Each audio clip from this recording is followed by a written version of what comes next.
Hello lovely people, I'm K3N and welcome to my channel. Today I want to talk about slow stitch, which is a very important part of my creative practice. To me, slow stitch is much more than just the act of hand stitching. It very much focuses you on the creative process of making rather than on the end product of what it is you're actually producing. So it's all about mindfulness, it's about engaging with the materials, feeling how the needle goes through the cloth, how threads relate to the cloth, and so on. And I'll talk about that in more detail as I go along. Another important aspect is that you value the materials that you use. So I very rarely buy anything brand new. My materials come either from discarded household items of my own or friends and family, things that are no longer useful as to their original purpose, or I will buy second-hand from flea markets and charity shops and things like that. There's two aspects to that. One is obviously the sustainability aspect of it, and the other is that old cloth already has a history. You know, it's lived a life, it's been through processes, it's been laundered, it's been used and loved. So there's something it's very difficult to put into words, as you can hear. There's something within the cloth that kind of speaks to you in a way that a brand new piece of cloth that's been produced, you know, and nobody's ever done anything with it doesn't. So that's to me a very important aspect of my process. Another aspect to it, I keep saying aspect, I can't think of another word. Another thing to it is that I draw very much on inspiration from cultural textile traditions from all kinds of cultures. So from traditional patchwork quilting, you know, piecing from my own English and the American history of patchwork and quilting, but also things like Japanese borrow, Indian cantha, things like that. And the final thing is, in terms of the cloths that I use, a lot of them are, if they're household linens, for example, they're white or off-white. So in order to put colour and interest into them, rather than using synthetic dyes, I like to eco-print, as I've done on this little pouch and also on this book wrap here, or naturally dye with things from my garden or from the woodlands. This little strip here of lace and the wool as well, for example, can you see that? This was actually dyed with dead buddleia flowers. Believe it or not, it's true. Dead buddleia flowers give you gold. It's a bit like Rumpelstiltskin spinning straw from gold. Anyway, so that's slow stitch. Sorry, I've got a bit of a frog in my throat and an escaping needle. I'll put that back in there. So as I said at the beginning, I'm planning a project throughout 2024, which I'd love it if some of you would join in with me. So every week I will show a way of assembling some little pieces of cloth together into a little piece like, you know, so big or thereabouts, and ways of stitching into that piece of cloth in a mindful way in the essence of slow stitch. And so that will be a weekly, so at the end of the year you'll have 52 little pieces, which at the end of the year then we can put together into something. You could make them into a scroll, or you could join them all into a larger piece to make a wall hanging. Or what I like to do is make stitch journals, make books, which I then include my slow stitch pieces into. So we're now in early November 2023. So for towards the end of the year, for the last few weeks, I thought I'll every week show a little tutorial in how to make some of the different bits and bobs that I use when I'm practicing my slow stitch, and ways of housing the slow stitch pieces that I make. So I will do a video tutorial imminently. This is one I'm preparing as we speak. Well, not as we speak, obviously I can't do two things at once, but you know, as to how to make a sewing pouch. So these are two of my sewing pouches, so you can choose what size and shape you want them to be yourself, but I'll show you the basic construction.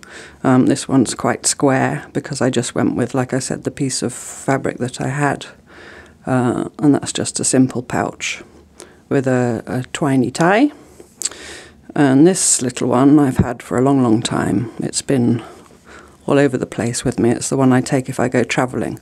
It was mostly made from old denim. You see there's a bit of a buttonhole that's coming off. But I just love that. Sorry. Distracted. And in that's got all kinds of, an old credit card. I don't know why I put that in there. Thought it might be useful for something. And some stuff. So I'll show you how to make a little pouch, which you can use as a sewing pouch or, you know, whatever you want to use it for. The second thing I'll be showing is how to make one of these little bags. And this is a design based on a Japanese rice bag, or komebukuro, I believe that's how you pronounce it, which was traditionally used for taking gifts of rice to the temple. But they're lovely. They're so useful. I've got several of them. You know, I keep knitting in them. I keep little ongoing projects. I'm not entirely sure what I've got in this. Shall we have a look?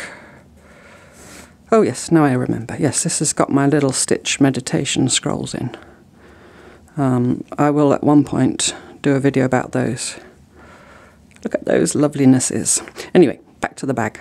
So I'll be doing a video showing how to make these little bags with the drawstring to keep them closed. And then the third thing, that's right, isn't it? 1, 2, 3, yes. The third thing is this little beast. Now this is called a biscornu, which is a French word which just means something that's a weird or a strange shape. And this one is obviously a pincushion. It's got pins in it. You can also put needles in it, then I guess it would be a needle cushion. And in addition to this, the issue is when you make a pincushion just with a soft filling, if you put long pins in it like this one, they're inclined to poke right through. Do you see that? See that? Pokey, pokey. And then they bite you, and that's not nice. So what I came up with, I haven't made one for this yet. What I came up with for this, for this little pincushion, which is a vintage one that I bought somewhere, which had the same issue, I made a little saucer. Now this is made out of fabric twine or cloth twine. There's another video on my channel showing how to make the twine. But anyway, so as part of the pincushion tutorial, I'll show you how to make a little saucer for your pincushion. Some people put them in teacups or little tins. You could do that as well. And then, however hard I poke that needle, do you see it's quite sturdy? It's not biting you. So that'll be the third thing. 1, 2, 3, yep. And then the fourth thing, which will probably be a few weeks of tutorials because there's a few different kinds, I'll show different ways to make a journal for your slow stitch pieces. I'll just move those over there out the way. So if I start with this one, this is the oldest one that I have here. I think this is from 2017. This is a journal made with a cloth wrap or a cloth cover. And so it's one great big long strip which is made from several bits of cloth all stitched together, and then with lots of different stitching done on it. And then on the end I've got some dingle dangles, bits of broken earring and whatever. And then inside, I just turn it the right way up. Inside I stitch some signatures, which is the bookmaking term for the little booklets within a book, of cardie paper. And you don't have to use cardie paper, you could use, you know, a sturdy sketchbook or a watercolour paper. And then onto that, so that book was made, and then onto those pages, I think this one went for 100 days. Each day I stitched a little piece separately, and then when it was done I just stitched it to the page. You see there's just a little line of stitching down there. And in this one as well I wrote some little words just about what was going on that day in my life. It's a bit cryptic, but when I look back now I just read the few words and I remember straight away what was happening that day. There's an actual leaf stitched onto there. So that's that style of stitch journal, and this also gives you an idea of, you know, maybe some of the little pieces we'll be doing each week next year, 2024. Made a little house. That's some onion skin dyed silk. So that's that style with the cloth cover. A second style, this is one I've just finished, the one with the dead buddleia flower gold on it. It's got a little wrap which is actually separate to the book. Apologies for my throat. and it's actually made, I was lucky enough to pick up some really old books that were falling to pieces. Now I trained as a librarian, I do have a bit of an issue with cutting up old books, but how I justify it to myself anyway is that there are so many old books in the world and so many of them end up in landfill that it's surely better to take them and use them and turn them into something useful and hopefully beautiful as well. And the corners, actually, I repurposed off a bag that I picked up somewhere because the corners were really bad. So inside this one, what I've done is I've made little signatures of cloth instead of paper, and they're just tied in. So there's 3 in here in total, if I remember correctly. You see, so that just lifts out, and I've actually stitched them together just on the fold. But this is much easier than if you wanted to stitch something onto this page, rather than wrestling with a great big book like this, especially when you've got a lot in it already. You've just got this one little piece, and you can stitch onto here, and the rest of it doesn't really get in your way. That's the idea. Like I said, I haven't actually started using it yet, but I'll show you how to make one of those. Let's just do that quickly. There we go. And then a little wrap to go around it, just to keep it closed and safe. Whoops, they're getting tangled together. And this third kind, actually I'll show you that last, I'll show you this one next.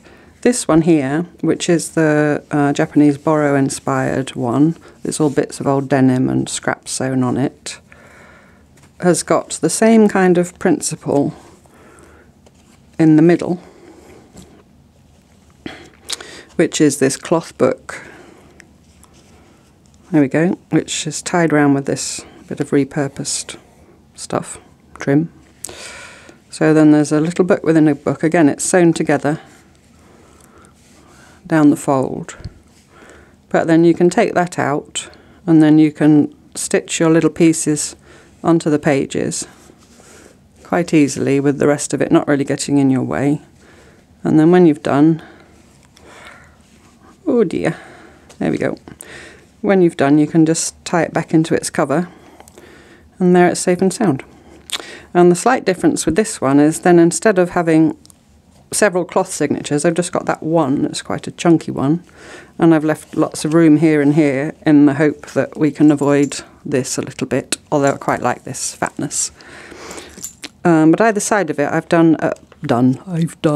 I've put a paper signature, and that's actually permanently attached, you know. So in there you could also do stitch pieces, or you could write, or you could stick things, or you could paint or sketch, you know, if that was something that you did.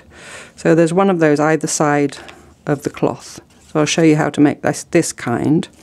And there's a little addition to this one. It's got in the back cover behind this belly band, which came from some old trousers of my husband's. It was the tie around his belly, and now it's a belly band. Sorry, that amuses me, perhaps more than it should. I made these little snippet packs. So it's a folded piece of paper and just some little scraps of cloth within it that you can then cut out or tear out, and then you can use those within your projects in the book. This also prompts me to say, when I'm working, what I often do, because I've got many scraps that I've picked up over the years, instead of working from my whole scrap collection at once, I'll put a few scraps into a little basket or a little bowl, and I'll take those with me and go and sit wherever I'm going to sit to do my stitching. And I find that by limiting my choices in that way, my creativity is it's given much more free rein. It seems to me that if I have a huge array of things to choose from, it kind of stifles you. That's just an aside. That's another aspect of slow stitch, actually, as far as I look at it. So that's the third kind of stitch journal, and the fourth kind is this one. This is again an old book. Now there's actually a proper flip through of this in the playlist of journal flip throughs. If you did want to go and have a look at it, can I ask you to turn your volume up as loud as it will go? I made it before I had my new microphone. Hopefully now you can hear me loud and clear. So the sound's very quiet, but if you turn the volume up to full, hopefully you should hear me, if you want to. So that's got a little wrap as well, And again, it was an old book. It's got a hardcover, which was really fragile. I had to put these cloth pieces round. And it's a little bit different because within the pages, and they're paper pages mainly, I've already embellished some of them with bits of lace. That's an old button card, things like that. And also within this, I've made little belly bands, little pockets. I do believe that's called a flip spot here, to house my slow stitch pieces in a slightly different way. And this is the first piece that's gone into it. As an example of what I was talking about, cloth with a history. This again was another old sheet that's completely worn. It was so fragile you only had to look at it and it tore. You couldn't even have used it for dusters. So I dipped it in my indigo vat and stitched it together with this other little piece of fabric that was quite fragile, which is some vintage Japanese kimono cotton, I believe, that was given to me by a very good friend of mine. So those two little fragile old bits of cloth are now sort of holding each other up, supporting each other, and they live in there. So that's the 4 different journals.